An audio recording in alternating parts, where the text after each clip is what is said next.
Welcome back to the Buds in the Box podcast. Before we get started, we're announcing the giveaway winners in this video.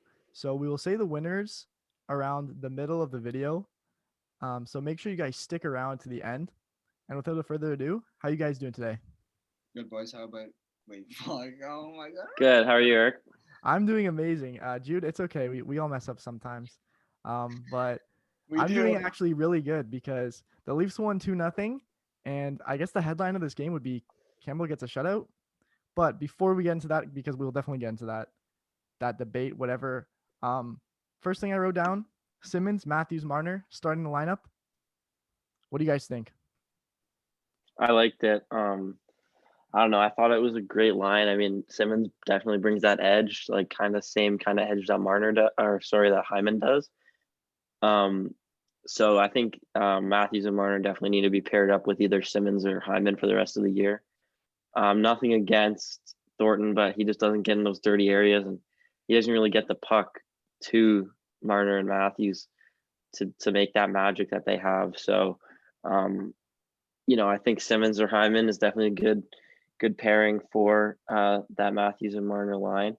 But Simmons was amazing on it, so I like that. Yeah, for sure, no doubt. I also think Simmons is perfect in terms of, yeah, I think Simmons is a perfect match there, right? He not just what Felly said. He doesn't just get into those dirty areas. He's also great in front. He's in all the dirty areas in that offensive zone. Yeah, I mean, I think with what they got, it's a perfect match there, I guess. Wayne Simmons is physical, and I mean Thornton is kind of like glass right now, so he can't really offer that. And I've always been an advocate of not putting Thornton on that line. And I mean, sometimes he's good. Like there was one point in the season where Joe Thornton was averaging a point per game. Jude, what happened to your camera? Okay, we're all good. Camera fell. Pardon? Oh, his Camera, camera Anyone fell. camera fell. anyone listening on any platforms that aren't YouTube, his camera Yeah, fell. his camera fell. Yeah, but anyway, into the game, slow start for both teams. I believe like I actually missed the first 5 minutes. I'm gonna be honest, but nothing really happened. I was Calgary napping or again. Toronto had like two shots, and it was like I guess it was a slow start. But the Leafs definitely started to pick up the pace and created offensive chances. There's like a few lines, like it was Tavares, then Matthews line, then Kerfoot's line, just putting pressure, and then finally Spezza opens the scoring. And this is the first time that the Leafs open the scoring in like it was the second time in the past 8 games. So really important goal for Spezza to get that. He was kind of like low, sharp angle, and he just sniped it top right corner over Rittich. And Rittich, he had a pretty bad game, honestly. Those two goals they let in were kind of soft, but that was a soft one, not gonna lie. But Yeah, he was super hot last time, so I think it's only fair. Yeah, true. yeah. I think So it's really important. go ahead, Felly. No, you go. That's the start that we wanted, right? That's the start we've been waiting for. So we finally, no matter soft goal, whatever kind of goal, that's the start we wanted. So I was definitely not complaining at that point. Probably, what were you gonna say? I was just gonna say that it's definitely really important for the Leafs to get that first goal. They're not good at playing from behind. It's like evident. Um, they can, but it's definitely a little hard for them. It's hard for any team to play from behind, but especially when you go down 2 goals in the first 2 minutes of the game, like they did against Ottawa and Calgary that last game. So, but no, the Leafs are definitely better playing with a lead, and any team is. But it's always good to see them get that first goal because, like, often when the Leafs get that first goal, they don't. It's hard to say as a Leafs fan, but they don't often give up too many leads. They do in situations that suck, like in the playoffs or against Or Ottawa against that game. Ottawa. But they're usually pretty good at keeping their lead, and we saw that today. So Yeah. And that was about it. For the first period. I mean, there's not that much action in total and not many goals. So oh, and I had a funny thing right at the start of the second period. So the Calgary Flames have a defenseman, Rasmus Anderson, and I was kind of like at the start of the game, I was just like on my phone, I got a text or something, and I was just scrolling through like TikTok or something, and I was listening. I hear the commentator go, block shot by Anderson. and I just kind of like tripped out for a second. I was like, Anderson, did Campbell get injured? And I was freaking out. But then I saw it was Rasmus Anderson. So Thanks, Eric. kind of got tricked. Just a Thank little you. funny Yeah, story. well, you know what? The announcer, he kept talking about Rasmus Anderson. I He thought it couldn't was keep that really name out of his mouth. weird. I Yeah. thought it was really weird, kind of, because he kept saying Rasmus Anderson recorded 2 assists last game. Rasmus Anderson actually recorded 2 assists last game. Yeah. And Rasmus Anderson with the puck. He recorded 2 assists last game. Like, I don't know, what's his name? Chris Cuthbert or Yeah. Yeah. Cuthbert. He's quite annoying. Like, whatever. Like, it's he's a fine announcer. I don't have too much of a problem with him. But like, every time someone touches the puck, it's like, oh, Joe Blow from Indiana, or like, oh, Austin Matthews from Scottsdale, Arizona, actually played for the U.S. development team, or like, oh, Mitch Marner with the puck, the former Don Mill Flyer. It's like, come on, man, Yeah. we get it. Like we know where these guys are from. Like, All right. Felly, I'll tell you something interesting. I watched the Hockey Night in America game, and it was 2 American teams. Obviously, Canadian teams can't play American teams, but I don't remember the exact teams. But every time a player touched the puck or they showed a replay, they said like the player Yeah. profile, where they're from, and what college they went to. It was the most Exactly. annoying thing I've ever heard. yeah. I don't know. It's just like this thing this guy does. It's just I mean, it's fine to hear with certain guys and like, oh, that's interesting. But like, if I really wanted to know that Rasmus Anderson played for, the Calgary Stampede Minor Hockey Association, I'd look it up. Yeah. Yeah. It's just not valid. Like in the moment when I'm watching a hockey game. So Yeah. That Chris guy definitely had a chub for Anderson this game though. And the next thing, this period was filled with action. So I wrote a lot of stuff down. The next thing I wrote down, so Kachuk gets a penalty for, I don't know if you guys noticed this, but he got a penalty for cross-checking Muzzin in the back of the head and tried to bait Muzzin into like fighting him back, and Muzzin just was like looked annoyed. man, I don't even want to get started on this guy because he just aggravates me so much. And it's at the point where like no matter what team he is on or what team he's playing, it becomes like not fun to watch. Like it gets to be like a certain point. I wouldn't want that guy on the Leafs. Like he's an okay player, he's a skilled guy, but he's just a menace to the game as a whole. Like not just to the other team, but like even to his own team. He kind of just like ruins the game a little bit. Like I like how he gets in dirty areas. I like how he's a little bit of a menace because yeah, teams need that. Like teams need people that have to get under the other team's skin. Of course, he's like a mini Brad Marchand, but like he's worse than Brad Marchand because it's not that he's only getting under the other team's skin. He's getting under like everyone in the arena's skin, like even his coaches, his teammates. Like it really gets to the point where it's like, dude, you got to calm down. This is a hockey game, not a wrestling match, not a Matthew Tkachuk goes and hits everybody match. It's a hockey game. It's not like all about him. It gets to the point where it's really annoying to watch. Like even if he was on the Leafs, I would have these same opinions. I don't think it's fun to watch. It's kind of like Kadri when Kadri went through like a stage where he got suspended a bunch of times. And Exactly. I was not like that was something that I liked Kadri as a player, and I like Matthew Tkachuk sometimes as a player. When Kadri was on the Leafs and he would do stupid things like that, it would aggravate me so much. Yeah. It was like, dude, just play the game. It's hockey. It's not, Kadri goes out and gets under everyone's skin. Like, but it got to the point where it hurts the team. And that seems like Kachuk's getting in dangerous territory where he's just hurting his own team at the end of the day. Stupid penalties, stupid fights, like just being a dirty player. Like, it's. Yeah. Well, I don't know if you guys caught this, but like they had like a little snippet in the game of Matthews like hyping up Kachuk and vice versa, right? So I don't know. Matthews like, oh, I wanted him on my team or whatever. Like he's that player to have on your team, like Felly kind of said. But yeah, Felly's. I agree with Felly's take on it. He's getting to that point where in terms of Team Canada, a team where we watch Marchand on a team that we're cheering for, I'd way rather take Marchand than Kachuk. So yeah. I mean, that's the thing. Kachuk, don't get me wrong, amazing hockey player, obviously. Um, Something that Marchand does is he finds a balance between being a menace and playing hockey. Kachuk hasn't found that common ground yet. Because Marchand does a great job of getting under the other team's skin. You got to respect him for it. You And also have to licking the other team's respect. skin. You also have to respect that he's an unbelievable hockey player. Yeah. If Kachuk, you have that guy that can piss off the other team and make them look silly and get 100 points per season, like yeah, but that's the thing is like Kachuk has to learn that okay, you can get under the other team's skin, be like Marchand, be like a little prick running around, but at the same time, go out the next shift and play hockey. It just seems like he does one thing, and he's got so much skill that it's hard to watch him like waste it almost. Yeah, there was definitely, I noticed at the end of the game, all he was trying to do was every whistle, he pushed Morgan Riley after the whistle, pushed Justin Hall, whatever. That, I guess, I mean, that's his job. We're pissed off at him. He does his job.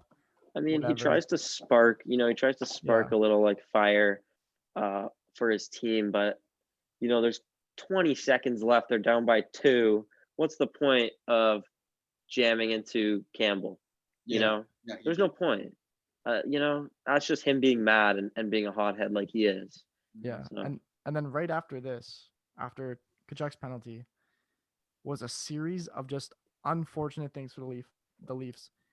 Literally what's been happening the past 8 games when they've been in their slump, whatever. So first, Matthews hits the post again, and it was a pretty bad power play, but Matthews has like an open net, half open net, hits the post. Okay. 1 minute later, Jake Muzzin teed up for a slap shot, hits the post. And then the Leafs had a penalty. I forget who it was, but Galchenyuk. Galchenyuk, and great penalty kill. That was, I feel, the momentum changer for the Leafs right there.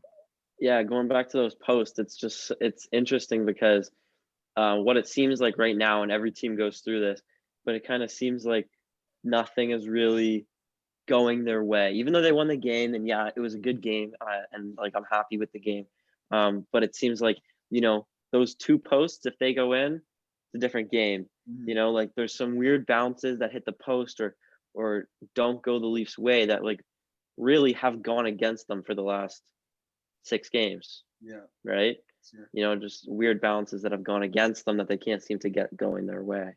Yeah, and especially with Matthews, at the time we're recording this, it could change. McDavid could score another one, but Austin Matthews and Connor McDavid are tied in the lead for the Rocket Richard at 21 goals apiece. So it's interesting. It's I don't know. It's a little nerve-wracking to watch him with the puck right now because on one of the power plays in the third period, you could see him in his spot, like with a lot of space in front of him where he'd usually just snipe it. Yeah.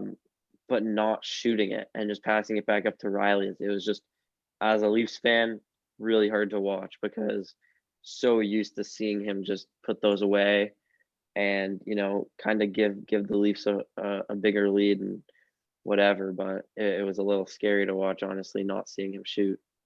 Yeah, and after all those posts, great penalty kill.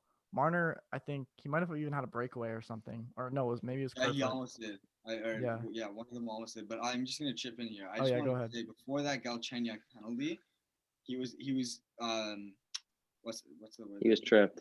Yeah, he was tripped on like the break. He was dumping, chasing it kind of thing, and he was tripped along the boards. There's no doubt, and I think he was frustrated about that call, which that's not a great thing for a player to do, right? Have like take out frustration and get another penalty, but I don't know. I think that just kind of went over the refs' heads, and then maybe said something, and then they changed their view on him. But go ahead, Eric.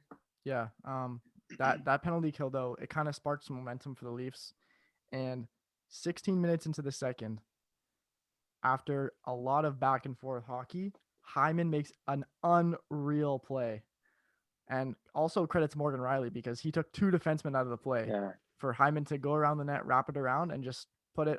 I believe it was like 5-hole. I don't know. No, it was like it was like right here. He had his hand up and his glove and right there. David Riddick looked like a dog peeing beside a hydrant when he stuck his leg up, and it just went right under his leg. Yeah, Great goal by Hyman. that was a good goal by Hyman. Also acknowledging that Galchenyuk got his first point as a Maple Leaf on that goal. Yep. And just touch on Galchenyuk again. He had a really good game once again. Yep. His effort is unbelievable. I love the way he works, and He's got that intensity and hustle. he's got that intensity that's just perfect for the Leafs. Like, once again, he, like I said this last episode, but he's kind of reminding me of Kerfoot in certain ways, like with the speed and the intensity. Kerfoot can look a bit off sometimes, but so far what I've seen from Galchenyuk is just he's unbelievably fast, and he's playing well. Yeah, but also on that, yeah, go ahead. No. No, just also on that goal, Tavares made a nice play by kicking it out to Hyman and driving the net with Riley. So anyway.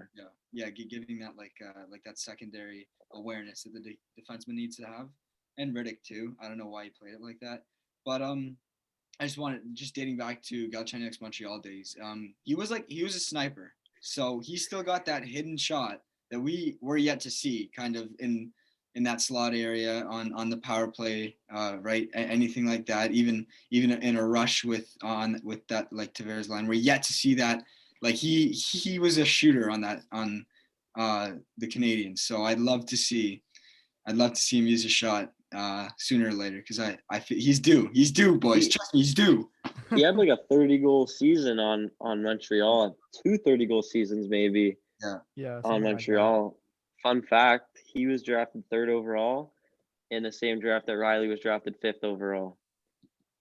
So that's interesting that the two of them ended up together. And you look at the 2 different careers. It's interesting because Yakupov went 1st overall. Galchenyuk went 3rd overall, and Riley's the best player really to come out of that draft. So far, unless Yakupov comes back from Russia.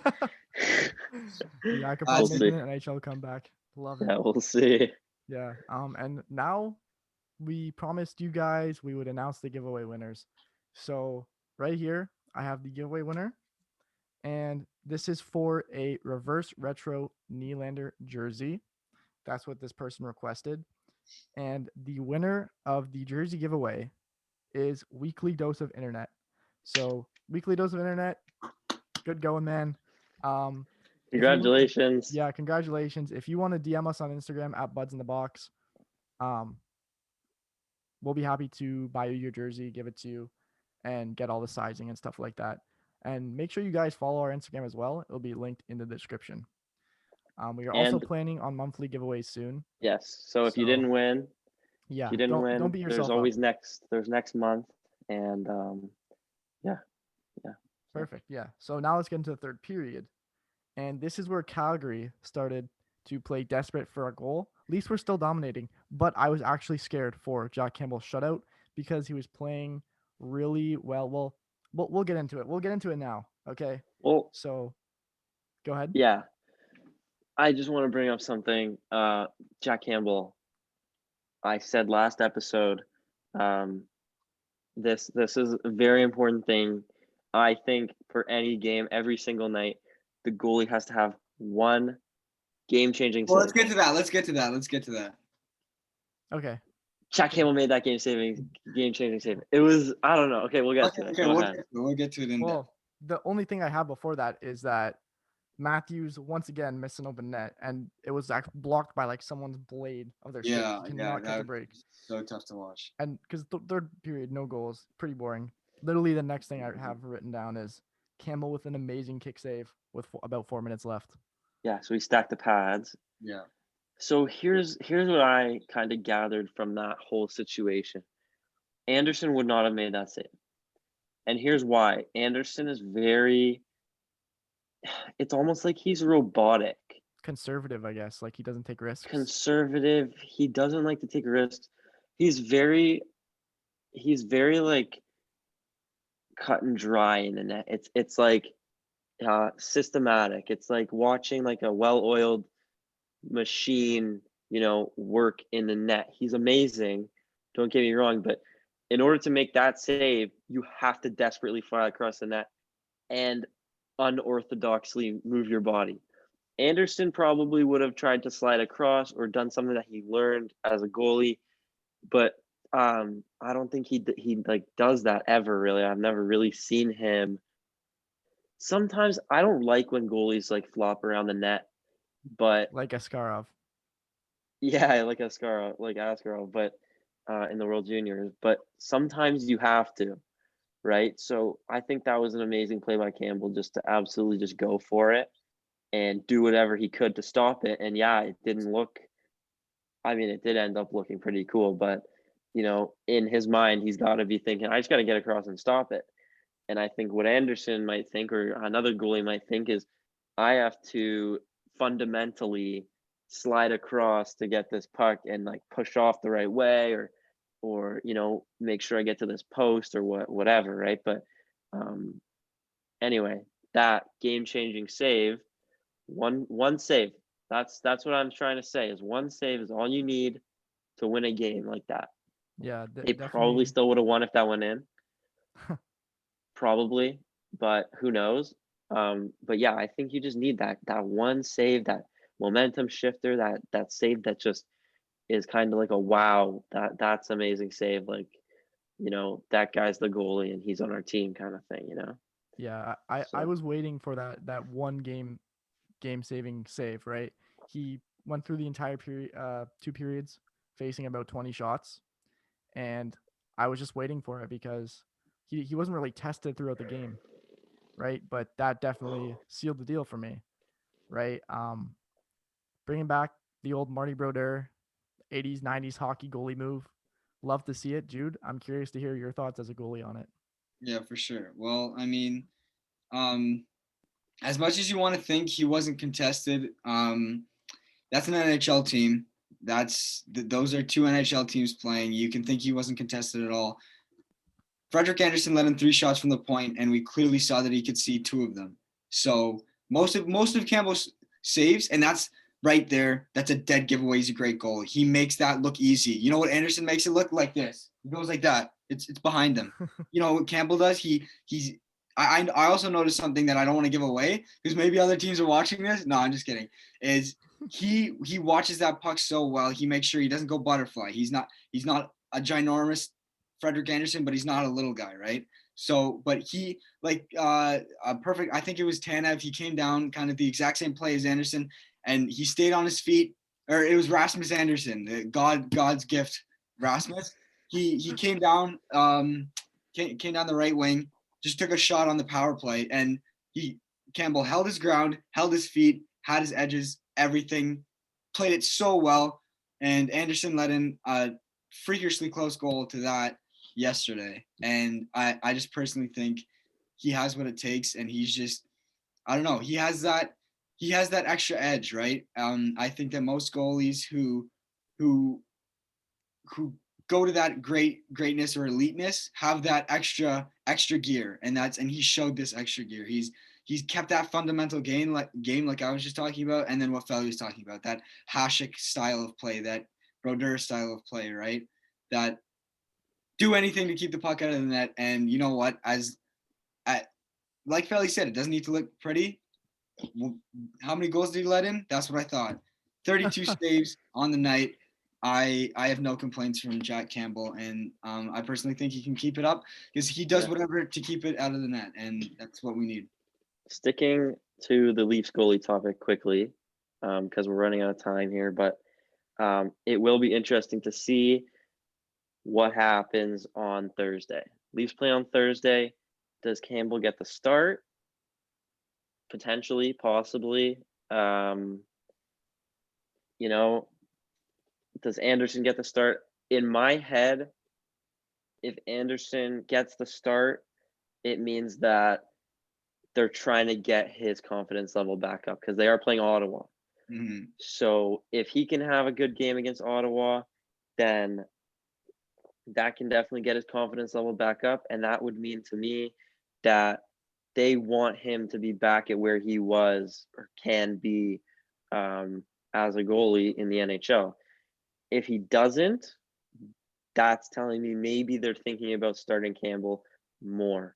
Anderson will obviously still play, but it will be more of a, Jude taught me this term the other day, more of a tandem between the two. It's not going to be cut and dry. Anderson's a starter, Campbell plays back to backs. It's going to be 50-50, 70 30, something like that, right? So and Campbell could very well be that 70%. It just depends. I think though that they've both shown at certain times that they can be amazing all-star goalies. Okay, all-star is a bit of an overstatement, Anderson, but Anderson was an all-star. Yeah. Anderson was an all-star, and he's been nominated for some all-star stuff. But both goalies have shown that they can be great. So just giving them, maybe a 50-50 split if that's what they want to do. But it'll be interesting to see. Basically, my point is, it'll be interesting to see what happens on Thursday. What do you guys think about Thursday? Who do you think they'll start? That's a tough one. That's definitely a tough one. I mean, you go with Anderson. I agree with what you said. You're trying to get his confidence back, and that's the message that it will send if you do that. But if you start Campbell, it sends kind of two messages, or kind of like a mixed message, I guess. Either that you want to go 50-50 and you believe in Campbell more than we thought, and you're taking a step back on Anderson, or you're trying to light, and the other message is you're trying to light that fire under Anderson. I got to win this starting job back, and I'm not going to let Jack Campbell stand in the way. Similar to kind of like the Penguins with Fleury and Murray, and then Murray and Jari. So, Jude, Not Jari into Smith. Yeah, and now to Smith. Yeah, go ahead, Jude. I mean, I don't know. I think it's obviously gonna be close. So it's gonna be I don't know. I'm thinking game time decision kind of thing. See, but if the rumors are true and Dubas is making calls, it's that's Campbell's net. And for what TSN and ESPN and all those like Gord Miller, all those guys, stuff like that, like O'Neill, O'Dog, guys like that, they're saying this is Campbell's net. So, I mean, I don't want to say they know best, but they've been in the game for a while and they know the ins and outs. So, yeah, it looks like those look like his posts right now. Yeah, I mean, at this point, it seems kind of cut and dry. If you're deciding whether or not, if you're Dubas and you're deciding whether or not you want to sign Anderson next season, it's looking like not right now. And you save a ton of cap and you can sign Hyman. That's what I'm thinking. Anyways. And yeah, we'll wrap it up there on that discussion topic. So thank you guys for watching the Buds and Box channel on YouTube or listening on Spotify or any other platform. Make sure you like, subscribe, and comment on YouTube, and we'll see you guys next time. Bye for now.